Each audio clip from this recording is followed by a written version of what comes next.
महाराज जी, प्रेम और मोह क्या है? क्या मोह में फंसकर भगवत कल एकांतिक में चर्चा हुई थी कि जो मोह है वो शरीर को लेकर के होता है, वस्तु व्यक्ति स्थान को लेकर होता है। जो प्रेम है वो श्री भगवान को लेकर होता है। अगर संसार में प्रेम शब्द कहा जाता है तो झूठा है।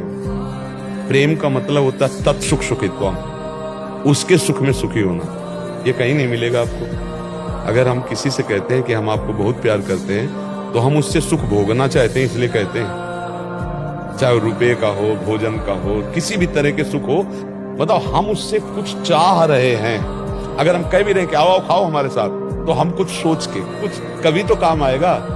मतलब कुछ न कुछ स्वार्थ बुद्धि रख के। तो अगर हम यहाँ प्रेम कहते भी हैं तो वो स्वार्थ होता है, वो आसक्ति होती है, वो राग होता है, वो मोह होता है, वो काम होता है। और भगवान में अगर ये शब्दों का प्रयोग इनका भी किया जाए तो प्रेम ही होता है। प्रेम सिर्फ भगवान से हो सकता है, प्रेम संसार से नहीं हो सकता। संसार में जो होता है उसे काम कहते हैं, राग कहते हैं, मोह कहते हैं, आसक्ति कहते हैं। प्रेम नहीं है। प्रेम का जो स्वरूप है कामना रहितम। प्रेम किसे? कामना रहे, और यहाँ बिना कामना के हाथ ही नहीं मिलेंगे।